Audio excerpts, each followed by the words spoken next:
Nggih, nyuwun tambah pangestu sedaya mawon nggih. Menika kawula saperlu nggiharaken menapa ingkang dados nadaripun Pak Warno. Kala rumiyin kagungan putra jaler ingkang asmanipun menika putunipun Pak Warno putu jaler nggih. Asmanipun menika Alpin, nandang sakit, susunipun ageng, lare lemes. Mbok bilih saged mulya waras dugi selamipun utawi sunatipun utawi kitanipun menika badhe dipun tanggapaken gongso ugi sinden ugi gambyong ananging gongso mboten mastani sinden mboten mastani. Lah menika badhe dipun luari wonten dinten akad legi menika mugi-mugi nadar kala wau saged luar ampun ngantos dados wangkelipun Pak Warno lan Alpin saged dados kaken-kaken selamine. Nggih, ngaten nggih.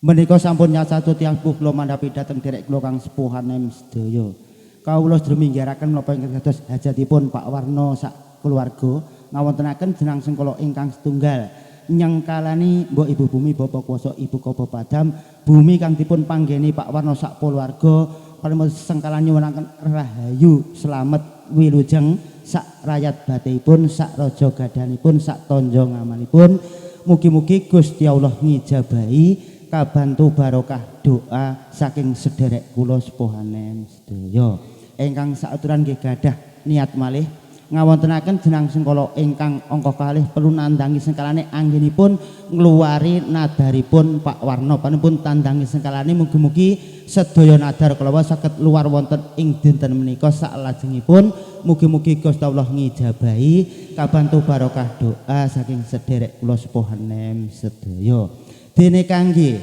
ngluwari nadaripun Pak Warno menika ngawontenaken pengiring-iring ingkang wujudipun bokor kencana kang isinipun beras ketan, beras pari, gedang setangkep, kambil gundil, lawe wenang, kembang boreh, sesisak supit, panggang bujeng, memanisan, kendi pertolo, banyu tawa, dilah pancering gesang, ugi kupat pengluar. Minangka kangge ngluwari nadaripun Pak Warno. Kala rumiyin putunipun nami Alpin menika nandang sakit susunipun ageng larenipun lemes mbok bilih saged waloya jati temaning nirmala dugi tetakipun badhe dipun tanggapaken gongso ugi gambyong ananging gangsanipun boten mastani sinden boten mastani. Lah menika sampun dipun luari wonten dinten minggu ginika saged keluaran suruh sejuwing gambir selining njet sak lilitan mbako sak slingker nadaripun Pak Warno sagata luar katuta banyu mili katuta barat lisus ampun dados wangkelipun Pak Warno sak keluarga mugi-mugi anggenipun badhe tetak si Alpen nika saged enggal saras mugi-mugi Gusti Allah ngijabahi kabantu barokah doa saking sederek kula sepuhanem sedaya ingkang saaturan nggih gadah niat malih ngawontenaken golong gangsal kangge mangaturi wuri-wuri sederekipun Alpin ingkang lair sareng sakwat ingkang kromatan boten kromatan celak boten seninggulan tebih boten pinangenan dewane nabine nini among kaki among sing ngomong-ngomongi Alpin sak rinten sedalina dipun petri wuri-wuri golong gangsal keparingana rahayu wilujeng sampun manggih alangan satunggal punapa mugi Gusti Allah ngijabahi kabantu barokah doa saking sederek kula sepuhanem sedaya ingkang saaturan nggih gadah niat malih ngawontenaken golong kalih ngurmat Nabi Khidir kaliyan Nabi Ilyas ingkang rumeksa toya Nabi Khidir ingkang rumeksa daratan kalih toya kang kangge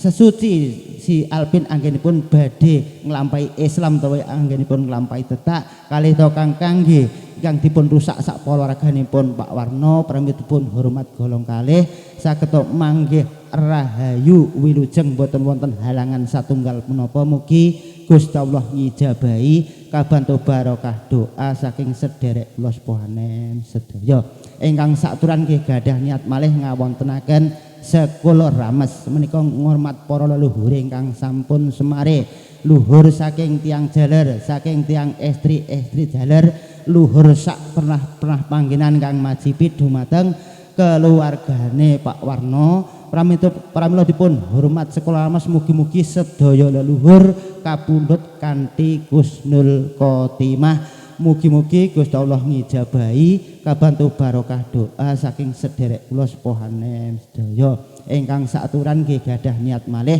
ngawontenaken bujeng kuat sekembaran ngedekaken badan seliranipun Pak Warno tiyang sekalian ugi kangge syarat sarana anggenipun ngluwari nadaripun Pak Warno kala wau mugi-mugi sedaya nadar kala wau sageta luar wonten ing dinten Minggu niki saklaminipun ampun ngantos dados wangkelipun Pak Warno sampun manggih alang satunggal punapa mugi Gusti Allah ngijabahi kabantu barokah doa saking sederek kula sepuhane sedaya ingkang saaturan nggih gadah niat malih ngawontenaken ambengan gula gimbal gula grising perlu mapas wasangar jabuku naga dina wastali wangke ringkel dina paten dina jati ngarang naga taun pramila dipun hormat gula gimbal gula grising dipun suwun teguh raos slamete anggenipun ngluwari nadaripun Pak Warno kala wau mugi-mugi saged luar pun ngantos dados wangkelipun Pak Warno saklajengipun ampun mangke alangan satunggal punapa mugi Gusti Allah ngijabahi kabantu barokah doa saking sederek kula sepuhane sedaya ingkang saaturan nggih gadah niat malih ngawontenaken sekul wilujengan menika ngawilujengi anggenipun nyambut damel sakrinten sedalune kalih ngawilujengi anggenipun ngluwari nadaripun Pak Warno kala wau kalih ngawilujengi anggenipun ngaturi rawuh undangan sedaya para bapak pradangga ibu sinden sedaya jaler estri sepuhanem wilujenga sak datengipun wilujenga sak tolak konduripun mangke ampun manggih halangan satunggal punapa mugi Gusti Allah ngijabahi kabantu barokah doa saking sederek kula sepuhanen sedaya. Allahumma sholli ala sayyidina Muhammad wa ala ali sayyidina Muhammad ngantul sahabat Rasulullah ajmain walhamdulillahi rabbil alamin. Allahumma ana panjang lung sangkaitan manglung manglon menakah parane nyaburke ujare Pak Warno. Allahumma ana panjang lung sangka kidul manglung mangalor menengah parane nyaburke ujare Pak Warno. Allahumma ana panjang lung sangka kulon manglung mangitan menengah parane nyaburke ujare Pak Warno. Allahumma ana panjang lung sangka lor manglung mangidul menengah parane nyamburne hujare Pak Warno. Allahumma ana panjang lung sangka ngisor manglung mangdhuwur menengah parane jejegne imane Pak Warno. Allahumma ana panjang lung sangka dhuwur manglung mangisor menengah parane mepakne cahyane Pak Warno. Dat sifat bumi rengkala babu pertiwi nyangarca padha ngenteni ratu sing keri. Allahumma uriping bumi mekaring cahya cahyane Pak Warno slametna bumi suci banyu militan kenaning mati beka kala musna ilang medal dirantala medal puhanto kathah kang tresna pentiling Dewi Partimah kasingan pandan waringin kawungono lanang lan wadon kinunggahna kiri jaring Mekah oleh pangandikane Kanjeng Nabi Muhammad sallallahu alaihi wasallam. Allahumma inna nas'aluka selamatan bidin wa biatan bil dasad wa jazatan bil ilmi wa barakatan berzeki wa taubatan qoblal maut wa rahmatan indal maut wal wabliratan ba'dal maut. Allahumma bin alaina bisah kuradil maut manajata minan nari wal afwan indal kisab. Rabbana la tajqulubana hadaitan lahab lana min ladunka rahmah innaka antal wahhab. Rabbana atina bidunya hasanah wa fil akhirati hasanah wa qina adzabannar wa qina adzabannar wa qina adzabannar. Subhana rabbika rabbil izzati amma yasifun wassalamu ala mursalin walhamdulillahi rabbil alamin. Pun luar